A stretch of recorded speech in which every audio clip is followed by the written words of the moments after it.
जय Hind friends. Control system का lecture 1 हो गया था। में हम लोगों ने लास्ट लेक्चर में ये देखा था कि कंट्रोल सिस्टम की मेनली डिवीजन किस तरीके से की जाती है, कि ओपन लूप सिस्टम क्या होता है, क्लोज लूप सिस्टम क्या होता है, इनके एडवांटेज और डिसएडवांटेज हमने देखे थे। साथ में हमने ये भी देखा था कि ट्रांसफ़र फंक्शन की डिफिनीशन क्या होती है और ट्रांसफ़र फंक्शन निकाला कैसे जाता है, और वो हमने देखा था इलेक्ट्रिकल के लिए। ठीक है, केवल और केवल इलेक्ट्रिकल सर्किट ही दिए गए थे। इनिशियल कंडीशंस जीरो मानकर करते हैं, और Laplace transform of output divided by Laplace transform of input, इनका रेशियो ही क्या होता है, ट्रांसफर फंक्शन। ठीक है, आज हम लोग थोड़ा उससे एडवांस लेवल पर चलेंगे, और आज हम लोग इलेक्ट्रिकल की बजाय मैकेनिकल सिस्टम पढ़ेंगे। मैकेनिकल सिस्टम में ट्रांसलेशनल सिस्टम,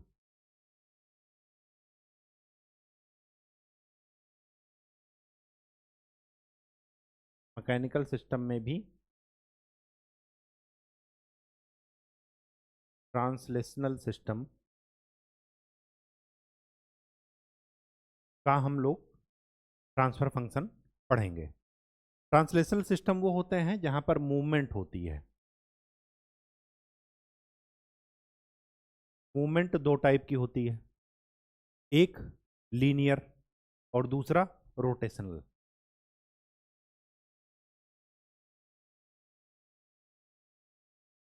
रोटेशनल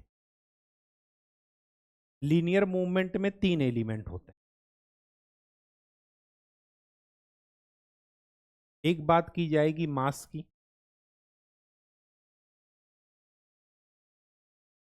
दूसरा बात की जाएगी फ्रिक्शन की,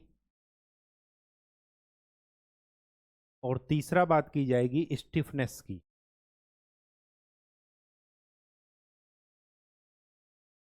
मास को डिनोट करेंगे m से, फ्रिक्शन को डिनोट करते हैं यहां पर b से, और स्टिफनेस को डिनोट करते हैं k से। स्टिफनेस का मतलब रिजिडनेस। ठीक है, मतलब वो जो आपके फोर्स को क्या करे, अपोज करे। ठीक है, रोटेशनल में भी यही तीन सिस्टम होंगे। मास की जगह यहां पर क्या हो जाएगा, इनर्सिया। इनर्सिया को डिनोट करेंगे यहां पर जे से। ठीक है, यहां पर फ्रिक्शन है, यहां पर भी फ्रिक्शन होगा, ये रोटेशन का फ्रिक्शन होगा। आप चाहें तो बी भी लिख सकते हैं और चाहें तो डी भी लिख सकते हैं। यहां पर स्टिफनेस है लीनियर वाली, और यहां पर है रोटेशनल स्टिफनेस।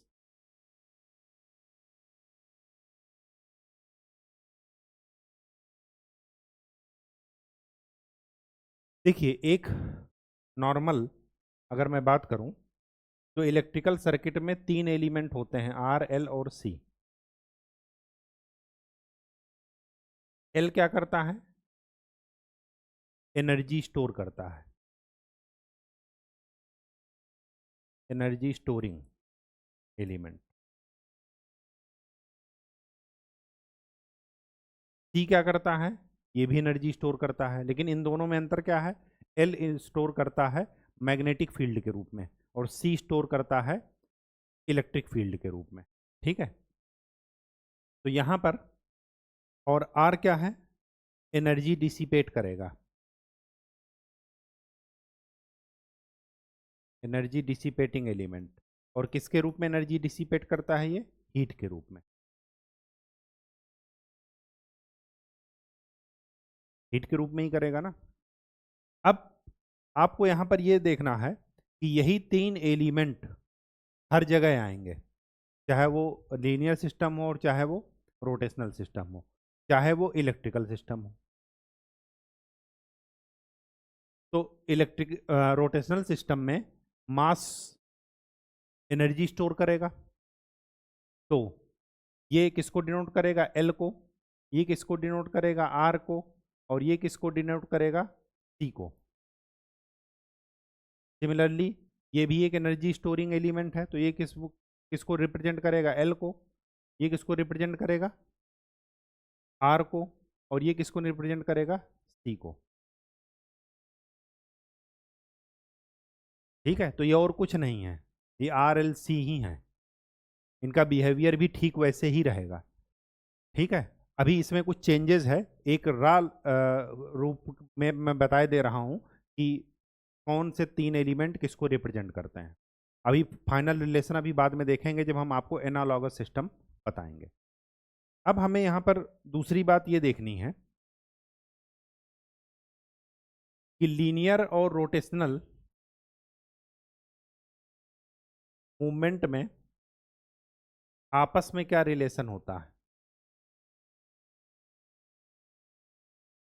लीनियर में अगर फोर्स काम करता है जिसको आप F कहते हैं, तो रोटेशनल में काम करेगा टॉर्क, इसको आप T कहेंगे। यहां पर अगर मास काम कर रहा है जिसको आप M कहते हैं, तो यहां पर काम करेगा इनर्शिया जिसको आप J बोलते हैं। ठीक है, यहां पर क्या काम करेगा, एक्सीलरेशन। एक्सीलरेशन A, यहां पर बोलेंगे एंगुलर एक्सीलरेशन, इसको किससे डिनोट करेंगे, अल्फा से। यहां पर एक्सीलरेशन का अगर मैं इंटीग्रेशन कर दूं तो मुझे मिलेगा वेलोसिटी v, और यहां पर क्या होगा, एक्सीलरेशन, एंगुलर एक्सीलरेशन का अगर मैं इंटीग्रेशन कर दूं तो मुझे क्या मिलेगा, एंगुलर वेलोसिटी।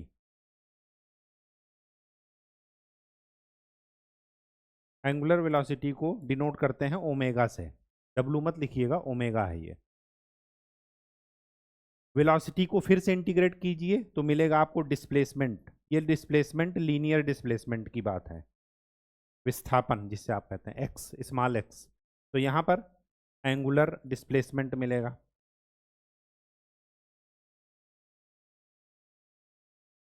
एंगुलर डिस्प्लेसमेंट को डिनोट करते हैं किससे, थीटा से। ठीक है, यहां पर बी डिनोट करेगा फ्रिक्शन को। अगर मास को खिसकाया जाएगा तो जिस सरफेस से रगड़ करके खिसकेगा वहां पर क्या होगा, फ्रिक्शन। तो यहां पर क्या होगा, इसी तरह यहां पर भी जब रोटेशन होगा तो इसको बोलेंगे रोटेशनल फ्रिक्शन। इसको भी आप चाहें तो बी लिख सकते हैं और चाहें तो कैपिटल डी भी कहीं कहीं लिखा जा सकता है, लेकिन एक ही नोटेशन फॉलो करना या क्वेश्चन में एक ही दिया होगा। ठीक है, दोनों नहीं दिए होंगे। एक तो ये है, दूसरा यहां पर होती है स्टिफनेस, और यहां पर क्या होती है, रोटेशनल स्टिफनेस।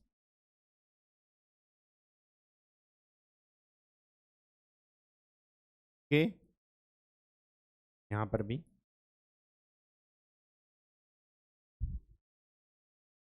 कहानी समझ में आ गई, दोनों का आपस में रिलेशन भी ध्यान में रखिएगा। वहां पर क्या होता है, यहाँ पर रिलेशन क्या होता है, फोर्स और मास और एक्सीलरेशन में F is equal to M A. तो यहाँ पर क्या हो जाएगा, torque is equal to J alpha. ठीक है, सारा कुछ रिलेशन सेम रहेगा। ए इज इक्वल टू क्या होता है, D V by D T. यहाँ पर अल्फा इज इक्वल टू क्या हो जाएगा, D omega by D T. Omega क्या होता है, वी क्या होता है, D X by D T. इसी तरह ओमेगा क्या हो जाएगा, D theta by D T. सब कुछ बिल्कुल सिक्वेंसली चलेगा। ठीक है, चलिए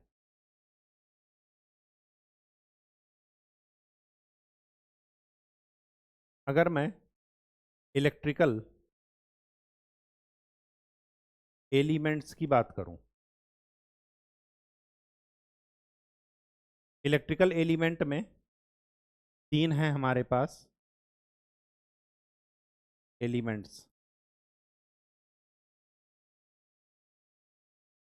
सी कैपेसिटर, इंडक्टर और रेजिस्टर। ठीक है।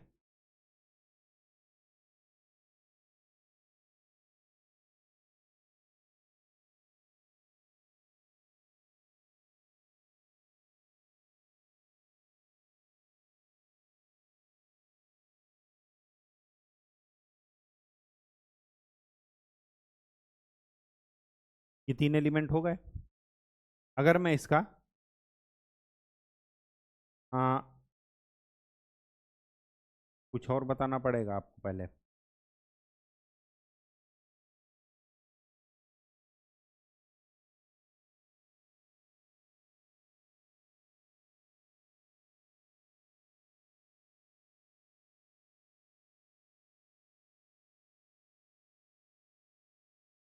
चलिए यहीं पर देख लेते हैं। वोल्टेज और करंट का रिलेशन और वोल्टेज और चार्ज का रिलेशन।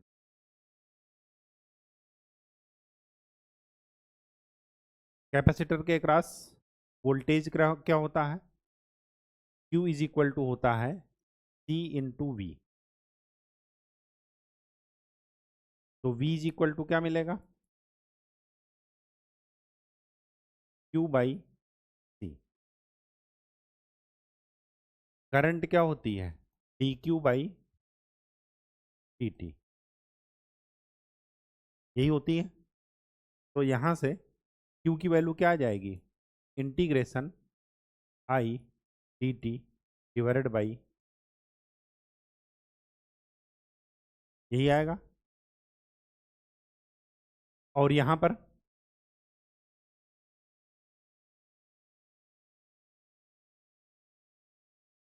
ठीक है, इंडक्टर के क्रॉस क्या होता है? V इज इक्वल टू होता है L D I by D T. तो यहाँ पर रख दीजिए V is equal to L D I by D T. I की वैल्यू क्या है? D Q by D T. तो अगर मैं चार्ज के रूप में लिखूंगा तो यहाँ पर मैं क्या लिखूंगा? अच्छा, यहाँ पर वोल्टेज करंट है तो यहाँ पर लिख दीजिए V is equal to integration I D T divided by सी।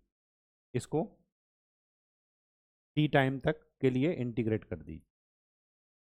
यहाँ पर आई की जगह D Q by D T रखिए तो आ जाएगा L D square Q by D T. R के उसमें कोई फर्क नहीं पड़ेगा।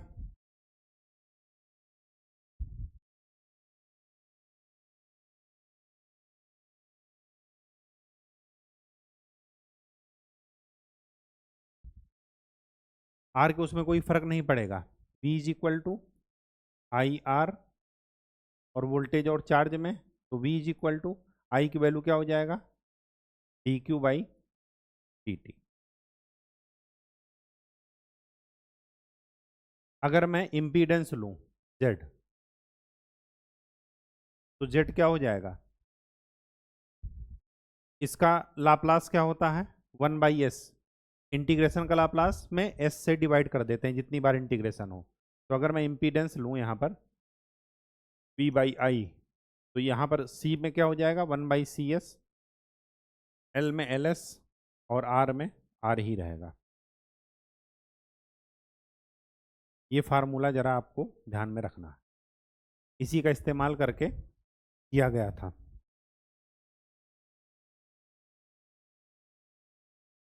ठीक है, लास्ट एक्सरसाइज जो किए थे क्या, ट्रांसफर फंक्शन, वो इसी का इस्तेमाल करके किया गया था। ये मान करके कि यहाँ पर कोई भी चार्ज स्टोर नहीं है, ये इंडक्टर में भी कोई भी एनर्जी स्टोर नहीं है। ठीक है, रिलेशन कुछ ध्यान में रखिएगा, कुछ भी नया नहीं है, सब कुछ पुराना ही है, आप लोग पढ़े होंगे। ठीक है, इलेक्ट्रिकल में। अब जो हमें देखना है वो ये देखना है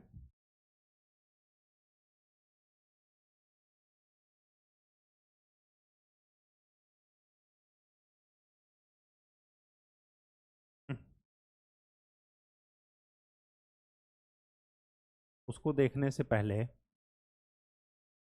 देखते हैं मैकेनिकल लीनियर सिस्टम।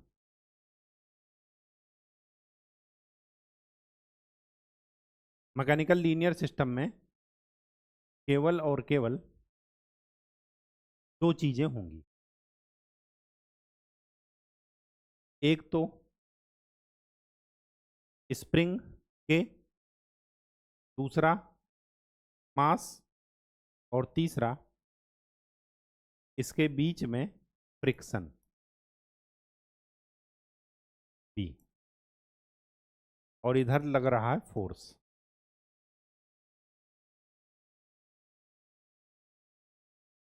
तो अगर मैं फोर्स की बात करूं,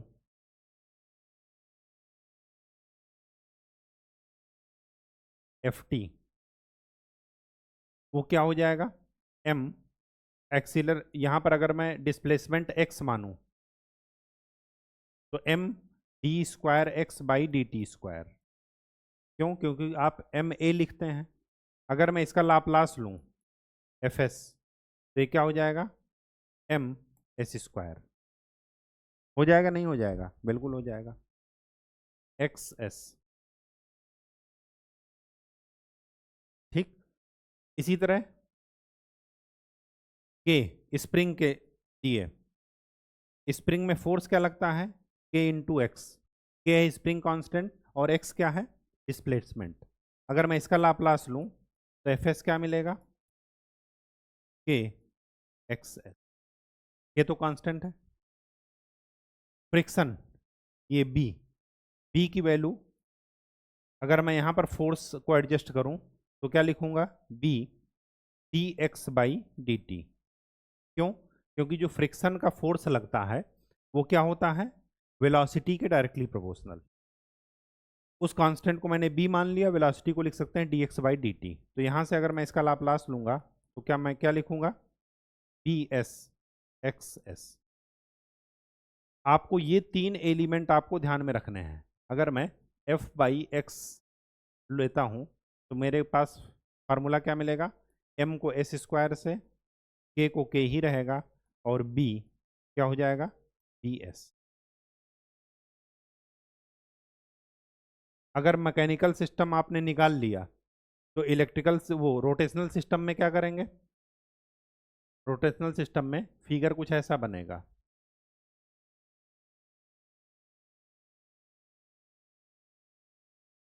ये है के, ये है टॉर्क, ये है थीटा, और ये है जे। ठीक है।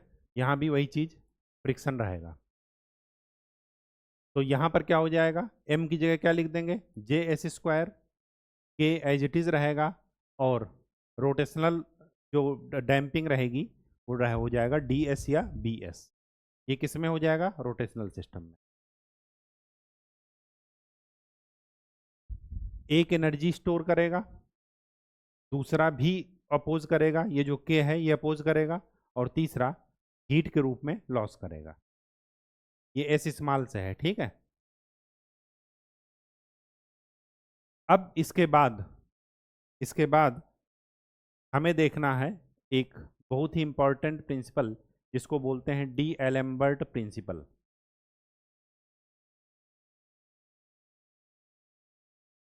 डी एलेम्बर्ट प्रिंसिपल क्या कहता है, डी एलेम्बर्ट प्रिंसिपल ये कहता है कि अगर एक बॉडी इक्विलिब्रियम में है तो सारे एक्सटर्नल फोर्स और उस एक्सटर्नल फोर्स को रेजिस्ट करने वाले सारे इंटरनल फोर्स, उनका अल्जेब्रिक सम क्या होता है, जीरो। अल्जेब्रिक सम क्या होता है उनका, जीरो। मतलब बाहर से लगने वाला बल और आंतरिक रूप से अपोज करने वाला फोर्स बल, वो क्या होते हैं, एक दूसरे के बराबर हो जाते हैं। तो इसका स्टेटमेंट लिख लीजिए, इसका स्टेटमेंट लिखिए।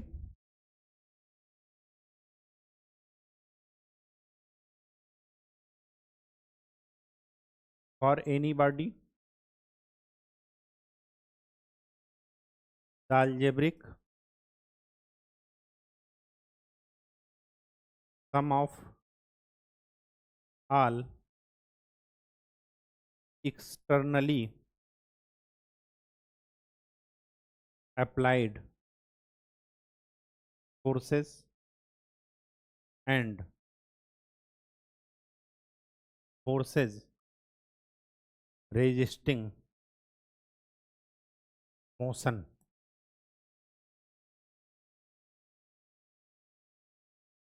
in any given direction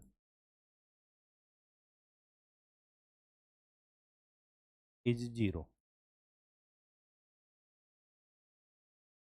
कोई अगर बॉडी है उस पर हम कोई फोर्स लगा रहे हैं, तो लगाया गया फोर्स और उस फोर्स को अपोज करने के लिए जो उसका इंटरनल फोर्स है, वो दोनों फोर्स का अलजेब्रिक सम मैं करूंगा। अलजेब्रिक सम का मतलब फोर्स हमेशा साइन के साथ लिए जाएंगे। एक डायरेक्शन में फोर्स को हम प्लस मानेंगे तो अपोजिट डायरेक्शन में जो लग रहा होगा उसको हम क्या मानेंगे, माइनस। तो अगर मैं उनका सम करूंगा तो नेट सम क्या आना चाहिए, 0। ये और कुछ नहीं है, ये इलेक्ट्रिक सर्किट में जो आप केवीएल पढ़ते हैं, केसीएल पढ़ते हैं, वही है। केवीएल में भी क्या कहता है कि अगर मैं एक क्लोज्ड पाथ पर चलूं तो algebraic sum of all voltage is equal to 0। यही तो होता है ना केवीएल। और केसीएल क्या होता है कि at any junction the algebraic sum of all currents is equal to 0, मतलब आने वाली करंट इज इक्वल टू जाने वाली। इसका मतलब ये हुआ कि अगर मैं ये जो फिगर बनाया था, ये स्प्रिंग है, इसको भी फ्रिक्शन बोलते हैं, लेकिन ये कौन सा फ्रिक्शन है, इसको बोलते हैं डैम्पिंग फ्रिक्शन। फ्रिक्शन कोई भी हो, बात एक ही है। और यहां पर लगा है मास m, और इस पर हमने फोर्स लगाया Ft। तो हमने फोर्स क्या लगाया, Ft। Ft का लाप्लास Fs। अब ये अप्लाइड फोर्सेस, इसके सारे इंटरनल फोर्सेस, अगर मैं इसका डिस्प्लेसमेंट x मानूं, ये जो x है ये डिस्प्लेसमेंट है, ये इसकी क्वांटिटी हमेशा उतनी होगी जितना नंबर ऑफ मास होंगे, या x को ये भी बोलते हैं degree of freedom. Degree of freedom का क्या मतलब है कि दूसरे को डिस्टर्ब किए बिना हम कितने डायरेक्शन में मूवमेंट कर सकते हैं। फोर्स जब इधर लग रहा है तो x इधर ही लगेगा, डिस्प्लेसमेंट इधर ही होगा, ना तो इधर होगा ना इधर होगा, ना बैक साइड। बैक साइड अगर एक्स ले लिए तो फोर्स की डायरेक्शन हमें क्या करनी पड़ेगी, अपोजिट करनी पड़ेगी। तो फोर्स अगर इधर है तो एक्स एक ही होगा। तो इसी बोलते हैं डिग्री ऑफ फ्रीडम, या इसी को बोलते हैं डिस्प्लेसमेंट, नंबर ऑफ डिस्प्लेसमेंट। तो जितने मास होते हैं उतने ही डिस्प्लेसमेंट होते हैं फिगर में, ये ध्यान रखिएगा। दो मास होंगे तो दो डिस्प्लेसमेंट होंगे, x1 x2। ठीक है, तो इस पर फोर्स कितना लगा, Ft। इस Ft फोर्स को अपोज कौन करेगा, एक तो ये स्प्रिंग, दूसरा ये फ्रिक्शन, और तीसरा ये मास का अपना जो एनर्जी स्टोर ये करेगा। तो मास कितनी एनर्जी स्टोर करता है, ms² प्लस k प्लस इसके पास bs इंटू एक्स। यही तो है ना, ये और कुछ नहीं है। अगर मैं इसको केवीएल की तरह देखूं तो v इज इक्वल टू लिखा है I इंटू आर, या I इंटू जेड मान लीजिए, ये जेड है टोटल, ये I है और ये है v। ठीक है, तो डी एलेम्बर्ट प्रिंसिपल कुछ नहीं है, केवल और केवल इलेक्ट्रिकल नेटवर्क का केवीएल है। ठीक है, हमें दो सिस्टम पर ध्यान में रखना है। एम कितना फोर्स लगाएगा, ms²। एक्स एस होता है तो एक्स एस हम नहीं लिखते हैं। के एक्स क्या है, डिस्प्लेसमेंट है। स्प्रिंग कितना लगाएगा, के एक्स, और बी एस। ठीक है, ये ध्यान में रखिएगा। अगर ये ध्यान में है तो चीज़ें आगे के लिए आसान हो जाएंगी। मैं आपको क्या बताना चाह रहा हूँ ये देखिए, मैं आपको ये बताना चाह रहा हूँ कि अगर हमारे पास इलेक्ट्रिक सर्किट कुछ ऐसा है, R1 R2 R3, कुछ ऐसा है, और मैं इसमें केवीएल लगाऊं, तो करंट डायरेक्शन मान लीजिए ये है I1s और ये है I2s। अगर मैं इसमें केवीएल इक्वेशन लिखूंगा तो केवीएल इक्वेशन लिखना तो मैं आपको नहीं बताऊंगा क्योंकि वो आपको इलेक्ट्रिकल में बता दिया चुका है। मैं डायरेक्ट इक्वेशन लिख रहा हूं, तो V S is equal to क्या है, हो जाएगा I1 R1 plus R2 I1 minus I2 I1S minus I2S, ये फर्स्ट लूप, फर्स्ट इक्वेशन। तो Vs इज इक्वल टू क्या मैं लिखूँ, I1S R1 plus R2 minus I2S into R2। ठीक, सेकंड लूप में मैं लिखता हूँ, तो मैं क्या लिखूंगा, I2 S R2 plus R3 minus I1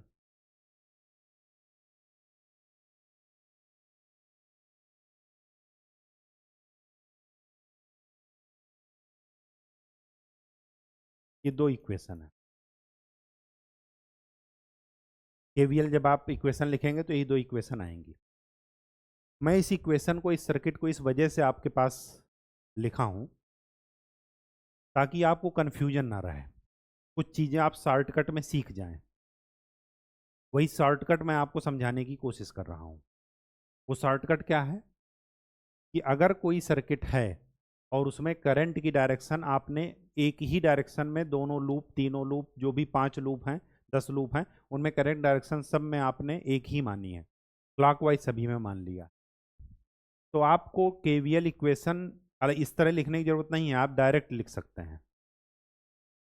direct KVL equation क्या है, देखिए ये इक्वेशन और कुछ नहीं है, ये क्या लिखा है, I1 R1 plus R2, R1 plus R2 क्या है, फर्स्ट लूप में जो इम्पीडेंस पड़ रहा है वो उसका सम है, माइनस I2 सेकंड वाले का, इनटू जो दोनों में कॉमन है वो आएगा यहां पर, बीच में माइनस साइन।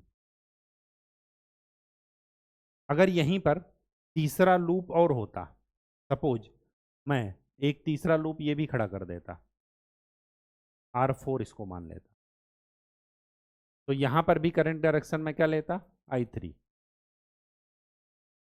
अब मैं ये डायरेक्ट केवीएल इक्वेशन इस तरीके से लिखूंगा, तो ये केवीएल इक्वेशन क्या कह रही है, ये कह रही है I1 इंटू फर्स्ट मेश में impedance sum minus I2 impedance between 1 and 2 minus I3 impedance between 1 and 3 is equal to sum of voltage in first mesh, पहले मेश में फर्स्ट वो वोल्टेज का सम, अलजेब्रिक सम। अब ध्यान से देखिए, अगर मैं इसी फार्मूले को अप्लाई करूं तो फर्स्ट लूप में कितनी इम्पीडेंस आ रही है, R1 R2, बस यही आ रही है, तो मैं क्या लिखूंगा, I1 R1 plus R2, S आप लगाते रहिएगा, I1S माइनस I2 फर्स्ट और सेकंड के बीच में कौन सा कॉमन है, R2 माइनस फर्स्ट और थर्ड के बीच में कौन सा कॉमन है, R1 is equal to first में कितना वोल्टेज सोर्स है, एक ही है, Vs। अगर आप थर्ड को हटाना चाह रहे हैं जैसे पहले था, तो आप देखेंगे कि खाली इसको हटा दीजिएगा तो यही इक्वेशन बन जाएगी जो यहाँ पर लिखी है। इसके बाद अगर मैं दूसरे लूप में लिखूंगा तो दूसरे लूप में भी यही फार्मूला लगाइए, वहां पर क्या हो जाएगा, दूसरा वाला पॉजिटिव हो जाएगा, ये वाला पॉजिटिव हो जाएगा, यहाँ पर I2 आ जाएगा, फिर दूसरे लूप में कितने इम्पीडेंस का सम हो रहा है, तो मैं क्या लिखूंगा, I2 R2 plus R3 minus I1, I1 क्या है, I1 में वो आएगा जो 1 और 2 में कॉमन है, कौन है, R2 माइनस I3, यहाँ पर वो आएगा जो 2 और 3 में कॉमन है, वो कौन है, R3 इज इक्वल टू, यहाँ पर कोई वोल्टेज सोर्स है नहीं है, इज इक्वल टू 0।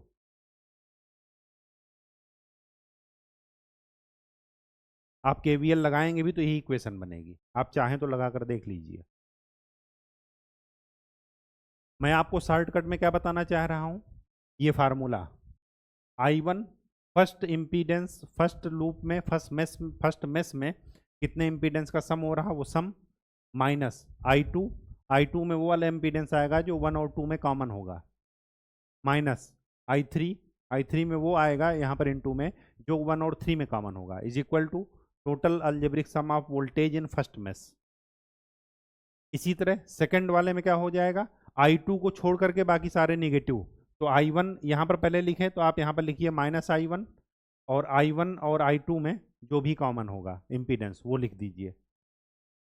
फिर इसी तरह I2 में I2 वाला पॉजिटिव है तो I2, और 2 और 3 में जो कॉमन वो सेकंड लूप में जो टोटल इम्पीडेंस है वो उसका सम R2 प्लस R3, और जब थर्ड की बात आएगी तो थर्ड में भी 2 और 3 में जो कॉमन होगा वो यहाँ पर इम्पीडेंस रख करके जीरो कर। अगर मैं इसी फार्मूले को इस्तेमाल करके थर्ड रूप में इक्वेशन लिखूं तो मैं क्या लिखूंगा, डायरेक्ट इक्वेशन बोलिए क्या लिखूंगा, माइनस I1 थर्ड लूप में 1 और 3 में कौन कॉमन है R1, माइनस I2 2 और 3 में कौन कॉमन है R3, plus I3 third loop में जितनी भी इंपीडेंस आ रही है उनका सम R4 R3 और R1 plus R3 plus R4। कोई वोल्टेज है यहाँ पर नहीं है, तो ये इक्वेशन 3 हो गया। सिर्फ आपको यही बताना था। अगर आप ये सीख गए तो आप बहुत ही अच्छे तरीके से इक्वेशन लिख लेंगे, ना कोई फ्री बॉडी डायग्राम आपको बनाना पड़ेगा, ना कोई डायरेक्शन देखनी पड़ेगी, कुछ भी नहीं देखना, आप ये इक्वेशन लिखना सीख जाइए बस। बस इसमें कंडीशन यही है कि सारी उसमें सभी मेस में करंट की डायरेक्शन एक ही हो, चाहे सभी में क्लॉकवाइज हो और चाहे एंटी क्लॉकवाइज। अगर आपने क्लॉकवाइज और एंटी क्लॉकवाइज अलग अलग ले लिया तब ये आप नहीं लिख पाएंगे। तब क्या करेंगे, जिस करंट को आपने रिवर्स किया वहां पर माइनस लगाते जाइएगा, माइनस अपने आप प्लस बना देगा। ठीक है, मैं ऐसा क्यों बता रहा हूँ इलेक्ट्रिकल से रिलेट करके, क्योंकि केवीएल इलेक्ट्रिकल इंजीनियर अगर आप हैं तो केवीएल लगाते लगाते आपको आदत बन गई है। केवीएल और कुछ नहीं, डायरेक्ट ऐसे ही लिख दिया जाता है इक्वेशन, कोई नई चीज़ मैंने नहीं बताई, बस उसको नए तरीके से मैंने बताया आपको। ठीक है, पहली बात तो ये। दूसरी बात, करंट को एक ही डायरेक्शन में क्यों लिया गया है, ऐसा इस वजह से लिया गया है क्योंकि जब आप मैकेनिकल सिस्टम पढ़ेंगे तो मैकेनिकल सिस्टम में डिस्प्लेसमेंट की डायरेक्शन एक ही ली जाएगी, तो आपको इक्वेशन लिखने में दिक्कत ना हो, इस वजह से मैंने आपको ये शॉर्टकट फार्मूला बताया है। अगर आपने एक इक्वेशन लिख ली इलेक्ट्रिकल में तो आप सेम चीज़ मैकेनिकल में लिखिए, कोई दिक्कत नहीं, बस मैकेनिकल में नोटेशन ध्यान रखिएगा। जैसे इलेक्ट्रिकल में R को R लिखते हैं, L को LS लिखते हैं, C को 1/CS लिखते हैं, ठीक वैसे ही मैकेनिकल में मास को MS² लिखते हैं, दूसरे टर्म को क्या कहते हैं उसे, फ्रिक्शन को BS लिखते हैं, और स्प्रिंग को ओनली K। ठीक है, अगर ये पता है आपको तब आप सब कुछ कर सकते हैं। चलिए,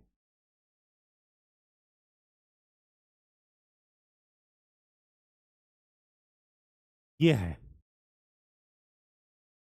सिस्टम आपका, बिल्कुल घबराना नहीं है। मैं इसी क्वेश्चन को 2 तरीके 3 तरीके से आपको बताऊंगा, आपको जो बेस्ट लगे वो फॉलो कीजिएगा, लेकिन जो आपको बेस्ट लग जाए उसको हर एक क्वेश्चन में अप्लाई करने की कोशिश कीजिए, ताकि आपका टेस्ट हो जाए कि वो बेस्ट आपका काम कर रहा है या नहीं। ठीक है, अगर मैं इलेक्ट्रिकल नेटवर्क में जो मैंने अभी तक सीखा, अगर मैं उससे इस इक्वेशन को लिखूं, इस सिस्टम के इक्वेशन को लिखूं, तो मैं डायरेक्ट लिख दूंगा। देखिए कैसे लिखते हैं, x1 और x2 ये और कुछ नहीं है, जो हमने केवीएल पढ़ा है, ये 2 करंट हैं, इनकी डायरेक्शन एक ही है, नीचे की तरफ, जैसे वहां पर क्लॉकवाइज थी यहाँ पर भी नीचे की तरफ एक ही डायरेक्शन है। जो लूप है, लूप का वोल्टेज है फोर्स, लूप का वोल्टेज क्या है, फोर्स। एम आपको पता है, ये इंडक्टर की तरह काम करता है, ये कैपेसिटर की तरह और ये रेजिस्टर की तरह। ठीक है, यहां पर इसका लाप्लास क्या हो जाएगा, एम एस स्क्वायर, ये हो जाएगा बी एस, ये के ही रहेगा।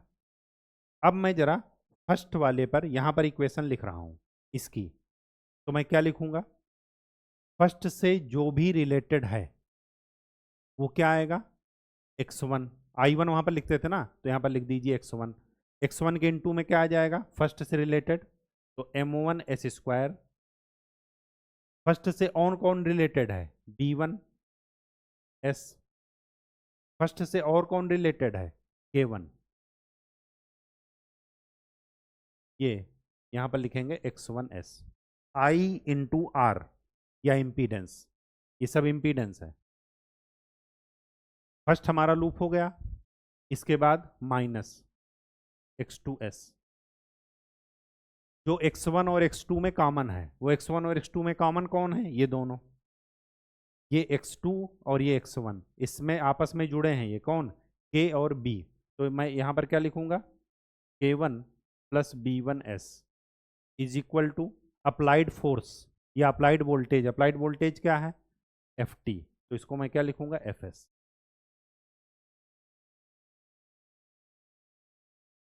कोई अगर दिक्कत हो तो बताइए। अगर मैं यहां पर लिखूंगा x2 में, तो मैं यहां पर क्या लिखूंगा, डायरेक्ट इक्वेशन लिखिए, तो सेकंड लूप से कौन कौन कनेक्टेड है, सेकंड लूप से ये भी कनेक्टेड है, ये दोनों भी कनेक्टेड हैं, और ये भी कनेक्टेड है M2, ठीक, तो मैं क्या लिखूंगा, पहले तो फर्स्ट लूप का लिख दीजिए, तो माइनस x1s, फर्स्ट में यहां पर वो आएगा जो दोनों में कॉमन हो, दोनों में कॉमन कौन है, k1 plus b1s plus x2s में अब सारे पॉजिटिव आ जाएंगे जो सेकंड लूप से कनेक्टेड है, सेकंड लूप में कौन कौन सा कनेक्टेड है, m2s square plus b2s plus k2 plus b1s plus k1। Second loop में कोई फोर्स है, कोई वोल्टेज है, नहीं है, तो इक्वल टू 0। अब अगर आपसे यहां से पूछ लिया जाए कि x1s बाई fs निकालिए, तो आपके पास दो इक्वेशन है, दोनों को तोड़ मरोड़ करके ये निकाल लीजिए। अगर पूछे fs बाई x2s निकालिए, तो आपके पास दो इक्वेशन है, दोनों को तोड़ मरोड़ करके आप निकाल सकते हैं। ये क्या है, डायरेक्ट हम इक्वेशन बना दिए इस फिगर को देख करके। ये तभी आता है जब आपको वो पता है कॉन्सेप्ट इलेक्ट्रिकल वाला, ठीक है। दूसरा तरीका इसका क्या है, इसका दूसरा तरीका ये है, एक तरीका तो ये हो गया, दूसरा तरीका जरा देख लीजिए। दूसरा तरीका ये है कि जितने डिस्प्लेसमेंट दिए गए हैं उतनी नोड बना लीजिए सर्किट की, x1 x2, ये नोड हो गया, ये है रेफरेंस, तो ये रेफरेंस कर लीजिए यहां पर। अब ध्यान से देखिए, यहां पर क्या है कि जो मास होगा वो हमेशा नोड टू रेफरेंस कनेक्ट होगा, आपको ये ध्यान में रखना है। मास कहां कनेक्ट होगा, नोड टू रेफरेंस। अब मास m1 किस नोड से कनेक्टेड है, x1 से, तो x1 से मास m1 को कनेक्ट कर दीजिए x1 to reference node, x2 से ये मास m2 कनेक्टेड है, कनेक्ट कर दिए, x1 से ही फोर्स कनेक्टेड है, तो ये हमने फोर्स लिख दिया।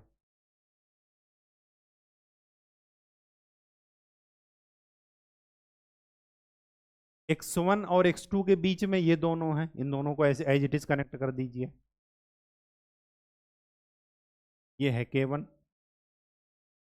और ये है b1। इसके बाद x2 और रेफरेंस से k2 और b2 कनेक्टेड है, तो कनेक्ट कर दीजिए, ये है k2 और ये है। जैसे ही ये फिगर बना, आप इस नोड पर और इस नोड पर नोडल एनालिसिस अप्लाई कर दीजिए। नोडल एनालिसिस अप्लाई कर रहे हैं, ध्यान से देखिए,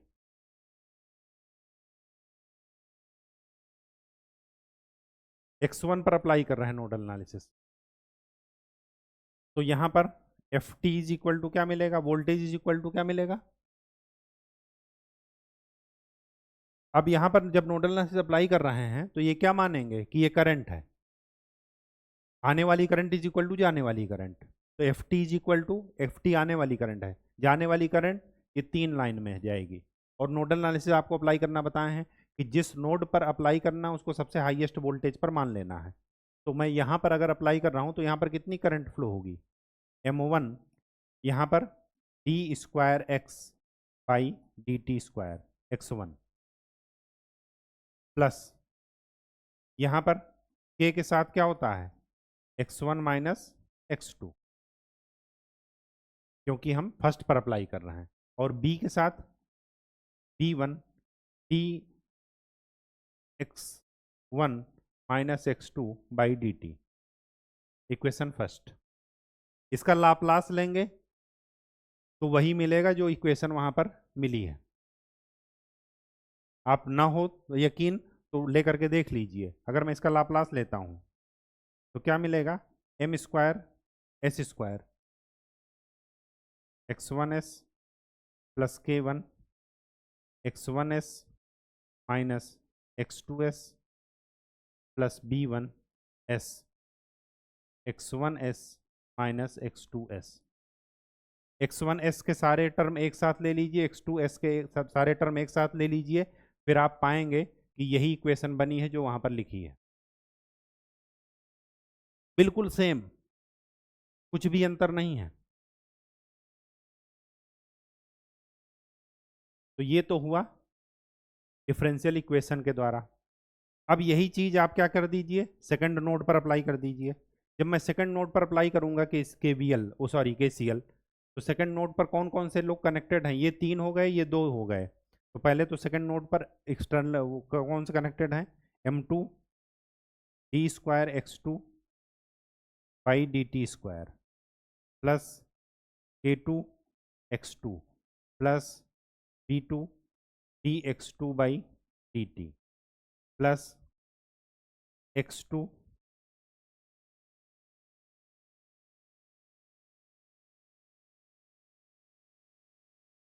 K1 x2 minus x1 plus B1 T by D T x2 minus x1 is equal to 0, क्योंकि यहाँ पर कोई भी दूसरा फोर्स या करंट अप्लाई नहीं है। इसका जब लाप्लास ले लेंगे तो वही इक्वेशन मिल जाएगा, कौन सा वाला, ये सेकंड वाला, ये वाला। अगर ना यकीन हो तो लेकर के देख लीजिए। सिर्फ और सिर्फ इसका बताने का पर्पज यही है, आप सिस्टम देखते ही, हमारी राय तो यही रहेगी कि डायरेक्ट आप इक्वेशन लिखना सीख जाइए। यहां पर क्वेश्चन में क्या दिया था कि राइट डिफरेंशियल इक्वेशन, मतलब आपको ये लिखना था। डिफरेंशियल इक्वेशन बहुत ही आसान तरीके से आप लिख, और अगर ये लिख दिए हैं तो यहां से भी डिफरेंशियल इक्वेशन बन जाएगी। क्यों, क्योंकि s का स्क्वायर है मतलब डबल डेरिवेटिव है, यहाँ पर केवल s है मतलब सिंगल डेरिवेटिव है, किसका, x1 का। यहाँ पर कोई s नहीं है मतलब कुछ नहीं है। इसी तरह यहाँ पर तो आप चाहे इक्वेशन से ये डिफरेंशियल इक्वेशन में चले जाइए, चाहे डिफरेंशियल से लाप्लास में चले जाइए, चाहे डायरेक्ट लाप्लास लिख लीजिए, बात एक ही है। कमांड कर दीजिए प्रैक्टिस करके। अच्छा, तीसरा इसका एक मेथड ये है कि फ्री बॉडी डायग्राम बनाना। क्या बनाना, free body diagram. Free body diagram में क्या करते हैं, इस मास M1 को अलग से लिख लेते हैं।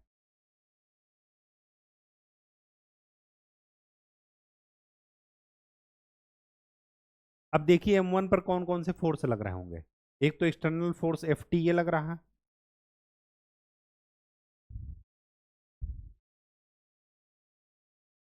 उसके बाद स्प्रिंग कौन सा फोर्स लगाता है, Kx, तो इस पर K कौन सा फोर्स लगेगा, x1 माइनस x2 अंदर की तरफ, जो इस फोर्स F को अपोज करेगा।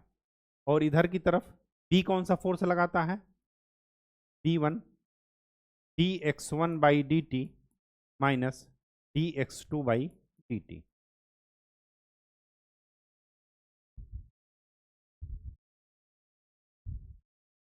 ये बन गया M1 का फ्री बॉडी डायग्राम। क्या बन गया M1 का फ्री बॉडी डायग्राम।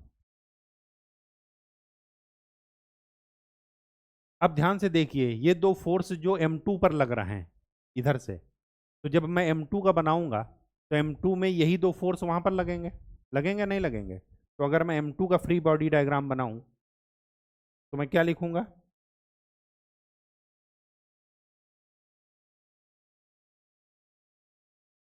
M2 की मूवमेंट हो रही इधर, क्योंकि x2 इधर है, तो आप इधर की तरफ फोर्स दिखाइए, तो इधर की तरफ फोर्स क्या लगेगा?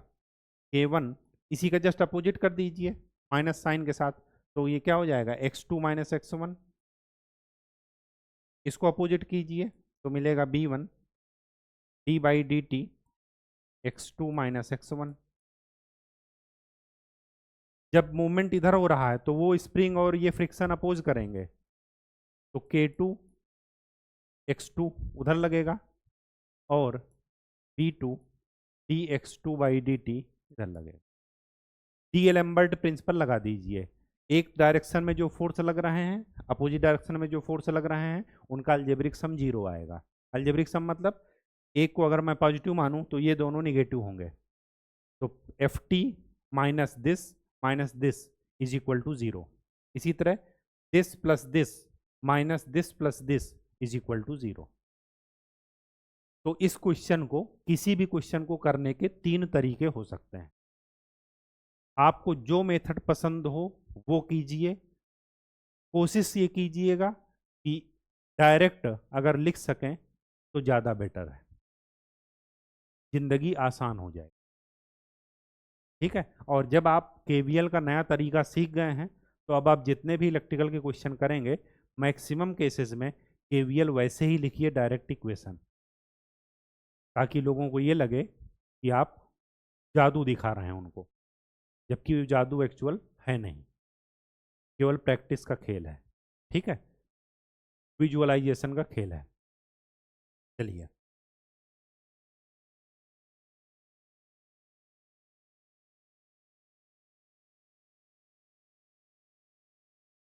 ये सर्किट है। अगर मैं इसका डायरेक्ट केवीएल लिखूं तो ये है I1s, ये है I2s मान लेते हैं, और ये है I3s। अगर मैं इसका केवीएल लिखूं तो मैं फर्स्ट लूप में क्या लिखूंगा? यहाँ पर कुछ नहीं दिया तो यहाँ पर 1 मान लीजिए, रेजिस्टेंस की वैल्यू है 1। फर्स्ट लूप में मैं क्या लिखूंगा?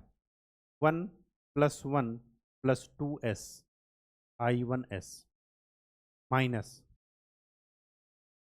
1 और 2 में जो कॉमन है, 1 और 2 में क्या कॉमन है? 1 और 2s, 1 + 2s क्या हो जाएगा? I2s। फिर तीसरा भी है, तो 1 और 3 में क्या कॉमन है? 1, तो -1 I3s इज इक्वल टू, यहाँ पर अप्लाइड वोल्टेज कितना है? Vs।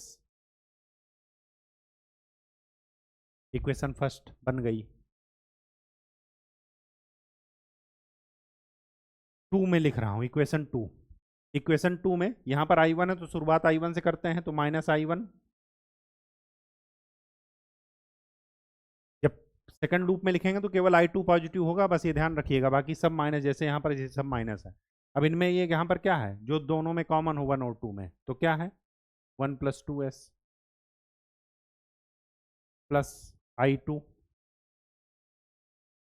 सेकंड लूप में जितने उनका सम कर दीजिए, 4 और 3 7, 7 2 9, तो 1 + 9s माइनस I3। 1 और 2 और 3 में क्या कॉमन है? 4s, तो 4s। कोई वोल्टेज है? नहीं है, is equal to 0। Equation 2। Equation 3 देखिए, थर्ड लूप में केवल I3 पॉजिटिव रहेगा, बाकी सब निगेटिव, तो -I1s। अब I1 में 1 और 3 में क्या कॉमन है? 1, फिर I2s, 2 और 3 में क्या कॉमन है, 4s प्लस I3s, क्या कॉमन है, वो I3s में थर्ड लूप में सारे एलिमेंट का सम ले लीजिए, तो 1 + 4s + 1/s = 0। 3 equation 3 unknown, direct हमने निकाल दिया KVL लगा कर, कुछ भी हमने नया नहीं किया। आप चाहें तो जैसे आप KVL लगाते आए हैं वैसे भी लगा सकते हैं, आपका आंसर सेम आएगा। ये केवल और केवल क्या है, शॉर्टकट था। ठीक है, चलिए नेक्स्ट, ये थोड़ा इंटरेस्टिंग है। मैं डायरेक्ट इक्वेशन ही लिखूंगा क्योंकि वही आदत है और वही आदत आपको डेवलप करने की कोशिश करनी है। फर्स्ट की बात करता हूं, केवल x1 की, ये फर्स्ट मास की या फर्स्ट डिस्प्लेसमेंट की। तो फर्स्ट से जितने भी रिलेटेड हैं उन सब को x1 के साथ सम करना है। तो फर्स्ट से कौन सा रिलेटेड है, एक तो है m1, देखिए यहां पर फ्रिक्शन पहले ही 0 दे दिया गया है, तो m1 s²। फिर फर्स्ट से ये भी रिलेटेड है k1, तो प्लस k1। फर्स्ट से और कोई रिलेटेड है नहीं है, तो ये क्या हो जाएगा, x1s। फर्स्ट और सेकंड में क्या कॉमन है, k1, तो k1 x2s = क्या हमने वोल्टेज अप्लाई किया है, तो वो है फोर्स Fs। बन गई एक फर्स्ट इक्वेशन। सेकंड के साथ देखिए, सेकंड के साथ कौन कौन रिलेटेड है, एक तो ये, दूसरा ये, और ये सेकंड और फर्स्ट में कॉमन है, तो जो कॉमन है उसको पहले लिख लीजिए, तो -k1 x1s, फिर प्लस सेकंड वाला m2 s² plus k2 plus k1 x2s। कोई फोर्स अप्लाइड है नहीं है, 0। क्वेश्चन 2, हमें क्या निकालना है, x2/f, x2/f निकालना है। तो यहाँ पर x1 का मान यहाँ से निकालते हैं और वहाँ पर जाकर के पुट कर देते हैं। तो x1 की वैल्यू यहाँ से क्या आ जाएगी, इक्वेशन 2 से, x1s = m2 s² plus k1 plus k2 divided by k1 x2।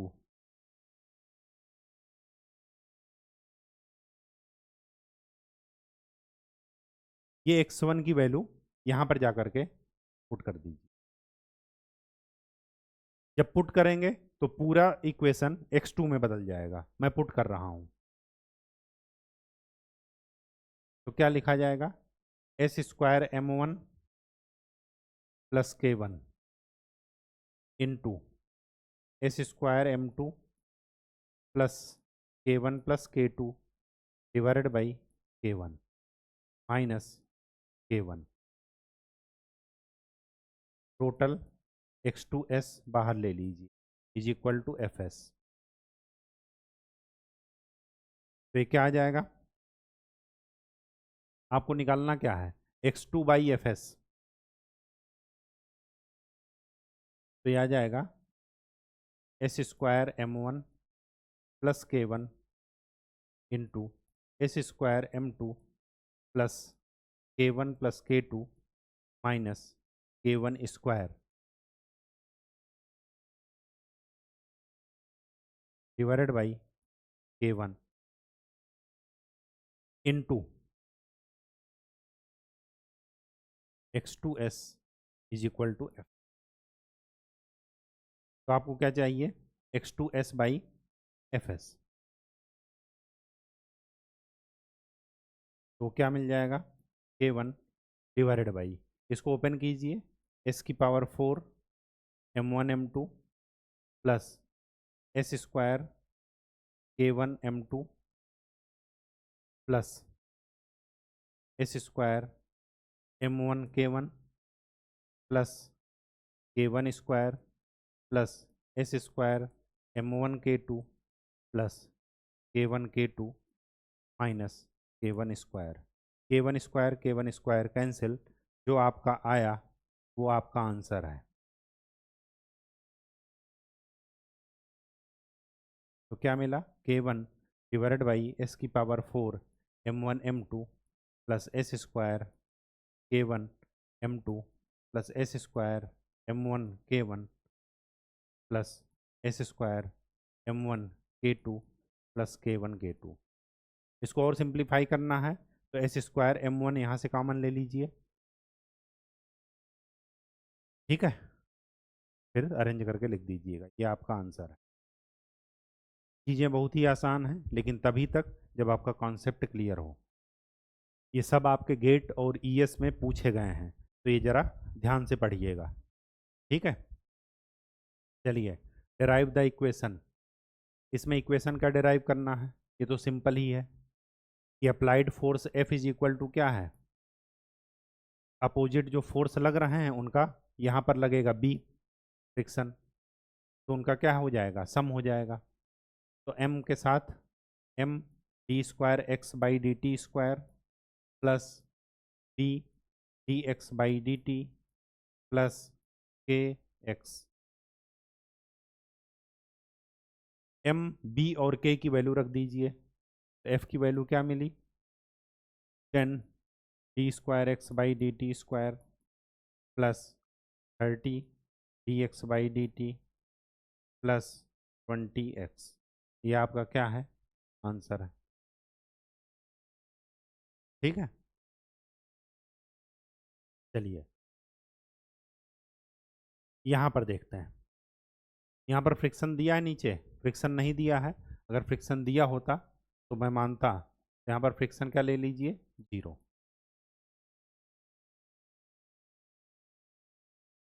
ठीक है। डायरेक्ट इक्वेशन लिखता हूँ, फर्स्ट वाले में देखिए, फर्स्ट से कौन कौन सा रिलेटेड है, ये k2 है तो इसको लिख लीजिए k1। फर्स्ट से कौन कौन सा रिलेटेड है, एक है k1 और दूसरा है b12 और तीसरा है m1। तो m1 S square plus k1s plus b12, sorry k1 के साथ s नहीं लगता है, खाली k1 लिखा जाएगा, plus b12s x1 s minus x2 के साथ, x1 और x2 में जो कॉमन है वो कौन है, b12s x2s is equal to applied force on mass 1 या मास 1, तो क्या हो जाएगा, fs। Equation first. सेकंड में लिखता हूँ तो मैं क्या लिखूंगा, माइनस x1s, x1 और x2 में कौन सा कॉमन है, b12, तो हो जाएगा b12s प्लस x2s, x2s में सेकंड वाले में कौन है, m2 S square plus k2 plus b12s is equal to, second में कोई फोर्स है नहीं है, इक्वल टू 0। दो इक्वेशन है, आप उनको अरेंज कर लीजिए, x2s बाई fs निकाल लीजिए, यहाँ से x1 की वैल्यू निकालिए इस इक्वेशन से, x1 की वैल्यू यहाँ पर जाकर के पुट कर दीजिए, जो आए उसको सॉल्व कर लीजिए, x2 बाई fs मिल जाएगा, ठीक है। ये आपको करना है, शॉर्टकट के चक्कर में मत पड़िएगा, ठीक है। अब यहाँ से हमें एक नई चीज़ सीखनी है, that is known as analogous network. Analogous network होते क्या हैं वो देख लेते हैं पहले। एनालॉगस नेटवर्क, एनालॉगस नेटवर्क वो होते हैं, two networks are set to be analogous, दो नेटवर्क को एनालॉगस तब कहा जाएगा when they form same type of differential equation.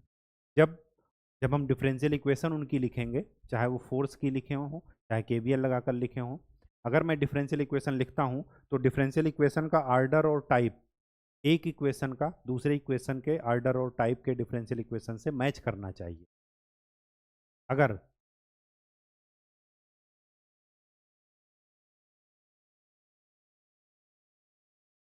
ये इक्वेशन बन रही है L D square Q by D T square plus 1/c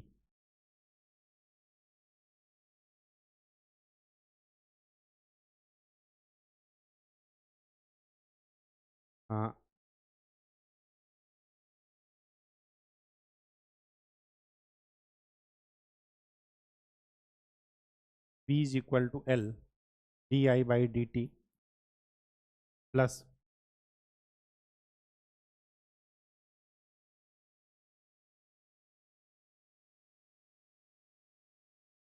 1/c integration I D T plus I R, या ये कहिए v is equal to L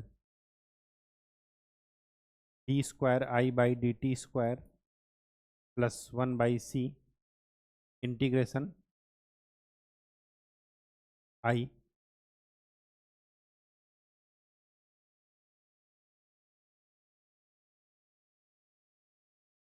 plus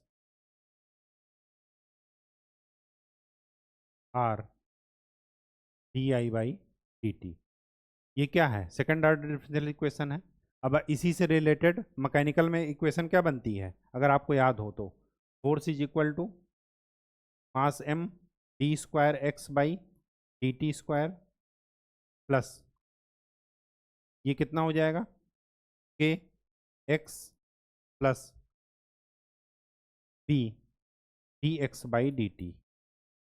mechanical में ये equation बनती है। तो मैकेनिकल और इलेक्ट्रिकल नेटवर्क क्या हैं? एक दूसरे के एनालॉगस हैं। क्या है? एनालॉगस।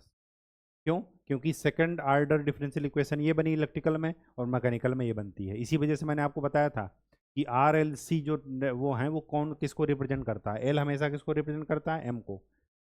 1/c किसको रिप्रेजेंट करता है? के को। वहां पर मैंने बताया था कैपेसिटर रिप्रेजेंट करता है स्प्रिंग को, के को, लेकिन एक्चुअल में 1/c के को रिप्रेजेंट करता है। और आर किसको रिप्रेजेंट करता है? बी को, फ्रिक्शन को।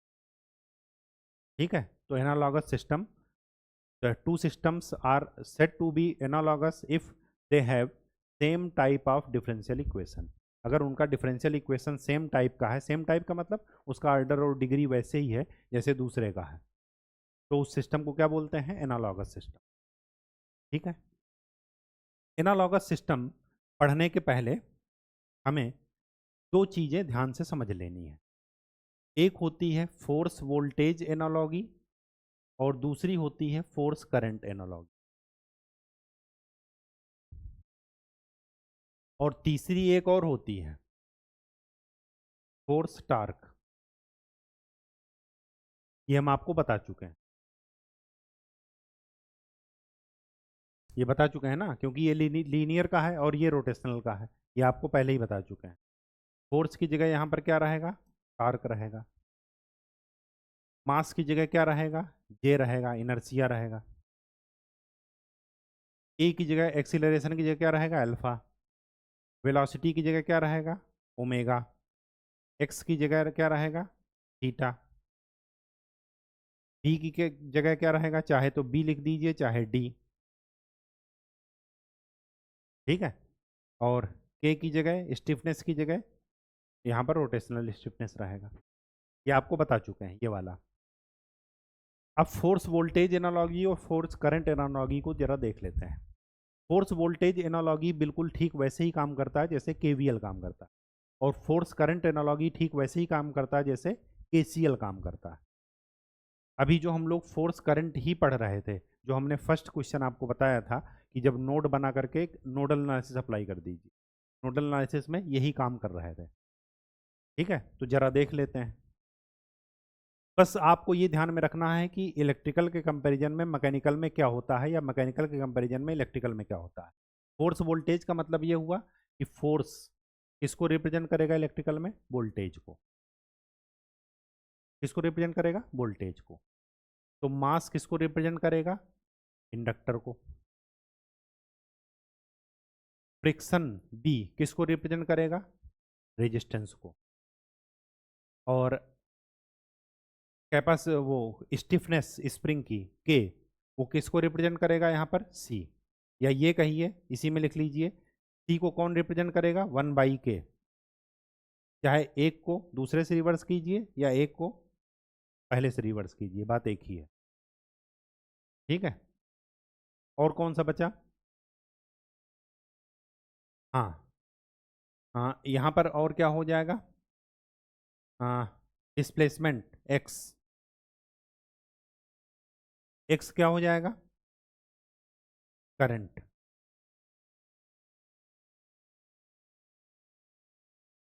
करंट का मतलब आई। ठीक है, आई लिखें या चार्ज लिखें?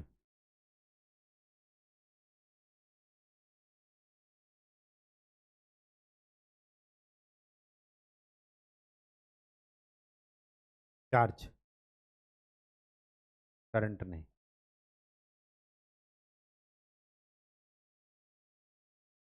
क्यों? तो D X by D T होता है वेलोसिटी v। तो D Q by D T क्या हो जाएगा? करंट। ये क्या है? Force voltage analogy. अब फोर्स की जगह अगर मैं टार्क लिख दूं तो ये बन जाएगा टार्क वोल्टेज एनालॉगी। सिस्टम पूरा का पूरा वही है, बस फोर्स की जगह क्या हो जाएगा? टार्क। तो टार्क किसका हो जाएगा? वोल्टेज के इक्विवेलेंट। इनर्शिया किसके इक्विवेलेंट हो जाएगा? एल के इक्विवेलेंट। रोटेशनल फ्रिक्शन किसके इक्विवेलेंट हो जाएगा? आर के। ठीक वैसे ही चलेगा। फोर्स करंट में क्या होगा? फोर्स करंट में फोर्स हो जाएगा करंट। फोर्स किसको रिप्रेजेंट करेगा? करंट को। अब यहाँ पर रिवर्स कीजिए, जो एम है वो किसको रिप्रेजेंट करेगा? सी को। जो बी है वो किसको रिप्रेजेंट करेगा? 1/r को। 1/r मतलब कंडक्टेंस जी। के किसको रिप्रेजेंट करेगा? 1/l को। या ये कहिए एल को किसको रिप्रेजेंट करेगा? 1/k को। एक्स किसको रिप्रेजेंट करेगा? यहाँ पर है चार्ज, यहाँ पर है क्या? मैग्नेटिक फ्लक्स या फ्लक्स लिंकेज। मैग्नेटिक फ्लक्स नहीं, फ्लक्स लिंकेज।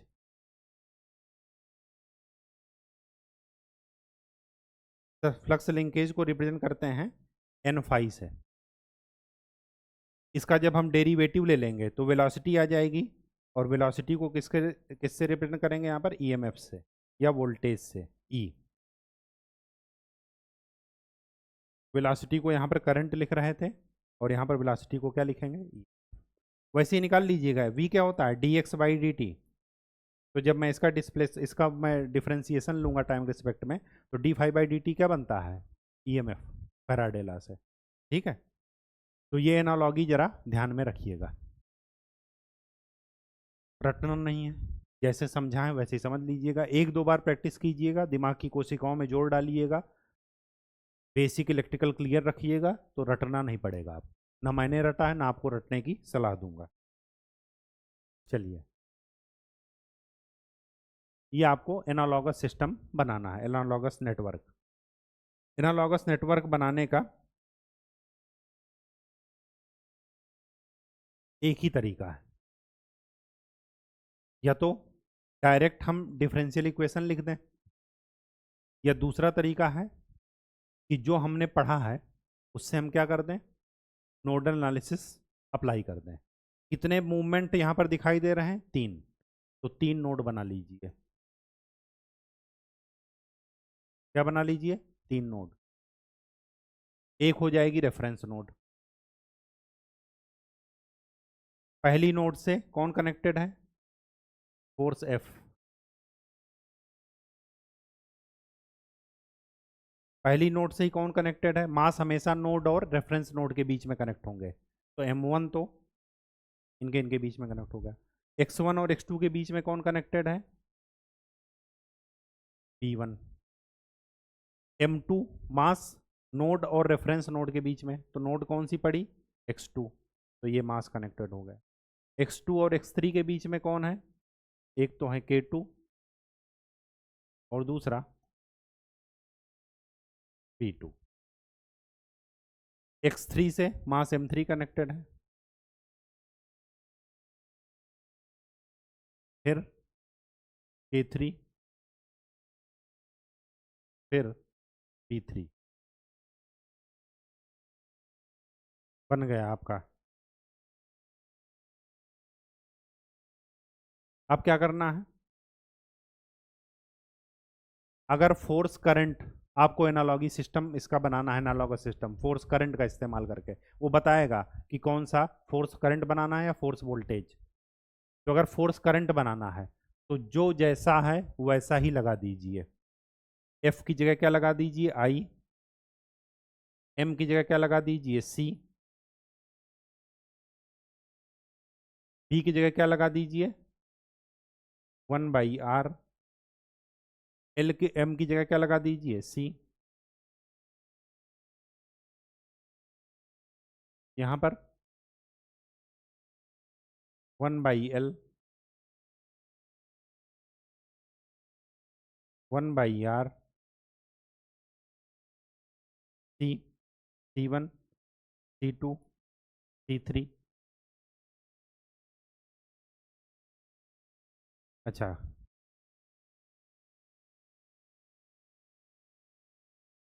के की जगह 1/l और बी की जगह 1/r।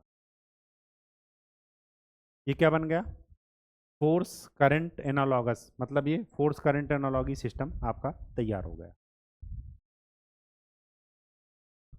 अब अगर इसी को कहा जाए कि फोर्स वोल्टेज एनालॉगस सिस्टम बनाइए इसका, तो फोर्स वोल्टेज में क्या करना है, थोड़ा सा चेंज करना है, थोड़ा सा ही चेंज करना है। जो सीरीज में है वो पैरेलल में हो जाएगा, और जो पैरेलल में है वो सीरीज में हो जाएगा। तो फोर्स वोल्टेज में सीरीज पैरेलल चेंज कर देना है, जो सीरीज में हो पैरेलल में चेंज हो जाएगा। तो जो फोर्स है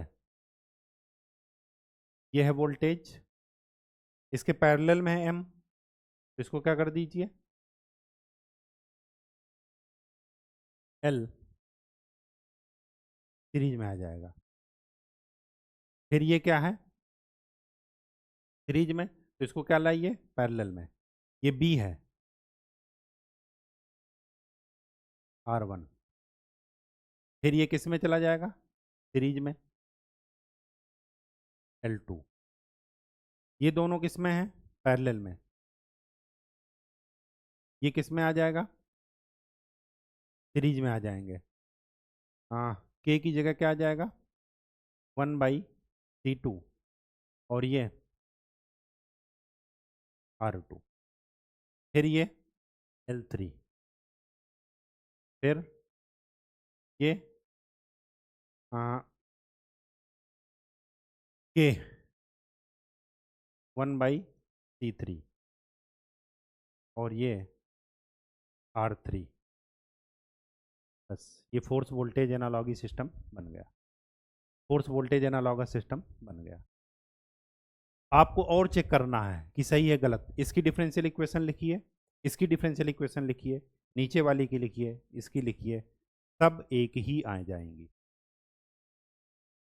सारा का ऑर्डर और टाइप एक ही होगा, ऑर्डर और डिग्री एक ही होगी। ठीक है, तो आ गया ड्रा करना, ध्यान से समझ लीजिए, बार बार इसको रिवाइज कर लीजिए, और फिर आगे देखते हैं।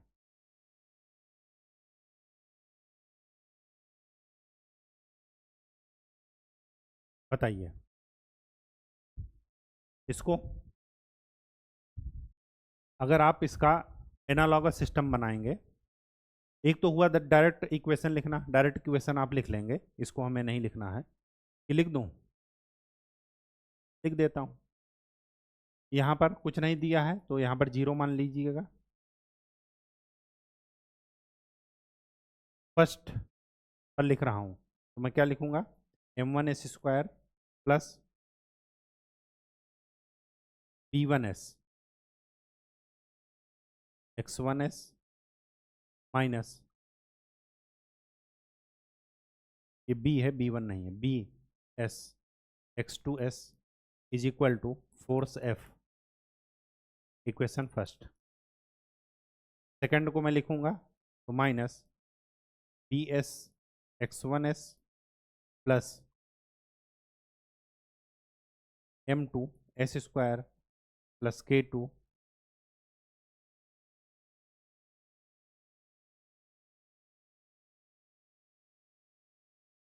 x2s is equal to 0, equation 2। ठीक है, तो यहाँ से क्या मिलेगा, जो भी आपको निकालना हो, अगर x2s बाई fs निकालना हो तो आप निकाल लीजिएगा। अगर मुझे इसका एनालॉगस सिस्टम बनाना होगा तो मैं क्या बनाऊंगा, कितनी नोड है, x1 x2 दो नोड हैं, एक रेफरेंस नोड हो गई, मास को हमेशा node to reference node connect करना है, तो x1 से मास m1 कनेक्टेड हो गया, फोर्स F लगा है वो कनेक्ट कर दीजिए, x1 और x2 के बीच में लगा है B, वो कनेक्ट कर दीजिए, x2 और रेफरेंस के बीच में m2 और यहाँ पर k2 हो गया, नेटवर्क बन गया। फोर्स वोल्टेज करना है तो फोर्स वोल्टेज जैसे आपको बताया वैसे कर लीजिएगा, फोर्स करंट करना हो तो एज इट इज जैसे सिस्टम है वैसे ही लिख दीजिएगा, फोर्स वोल्टेज में सीरीज का पैरेलल, पैरेलल का सीरीज हो जाता है, ये आपको बता चुके हैं, ड्रा कर लीजिएगा। चलिए, इसका अगर लिखना होगा तो क्या करेंगे, बहुत ही आसान है, क्या करें, डायरेक्ट लिखते हैं। ठीक है, x1 कौन कौन कनेक्टेड है, एक है m1, तो m1 s स्क्वायर, x1 से और कौन कनेक्टेड है, k1, x1 से और कौन कनेक्टेड है, b2, प्लस ये दोनों भी कनेक्टेड हैं, b1s plus k2 x1s, minus 1 और 2 के बीच में b1s plus k2 x2 is equal to 0। पहले वाले पर फोर्स तो कोई है नहीं, नहीं है। अब जरा सेकंड वाले पर करते हैं, तो पहले तो फर्स्ट वाला लिख लीजिए क्योंकि यहाँ पर x1 लिखा है, तो x1s फर्स्ट वाले में जब लिखेंगे, सेकंड वाले में तो 1 और 2 के बीच में जो कनेक्टेड होगा वो उसका लिखेंगे, b1s plus k2 plus x2s, x2s का जरा देखिए, m2 s square plus b1 s plus k2 plus b3s, हो गया चार टर्म, 1 2 3,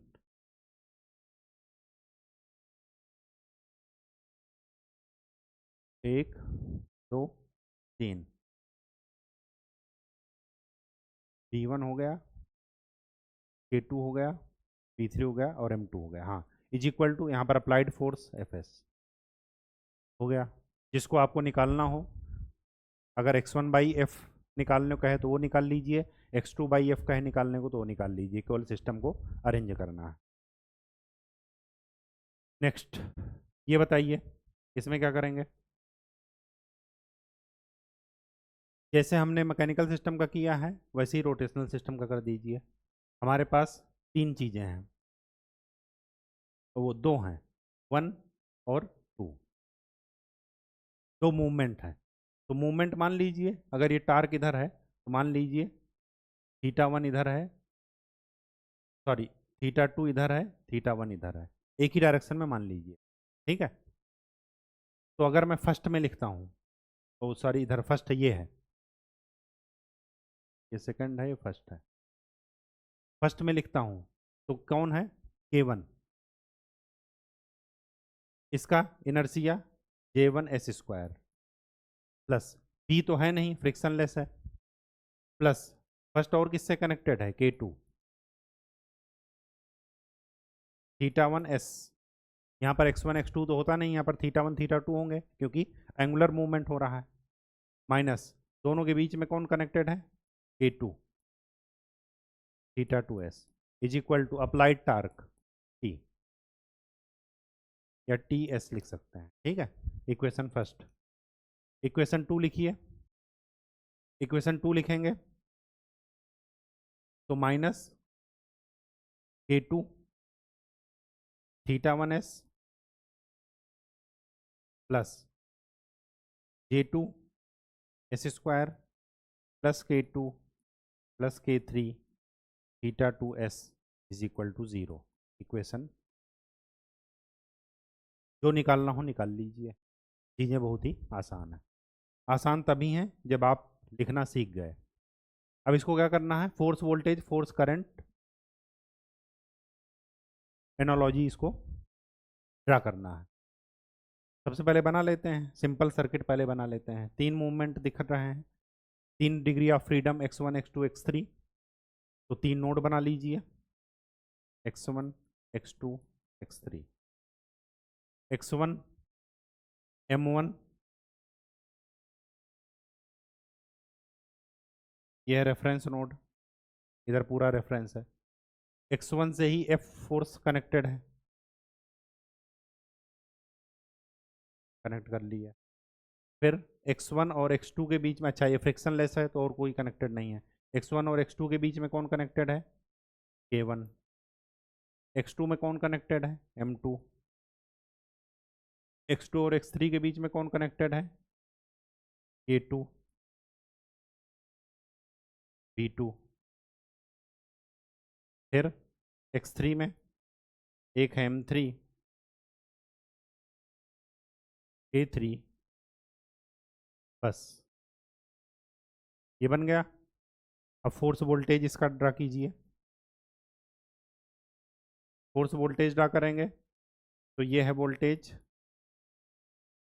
M को L1 के 1/C1, फिर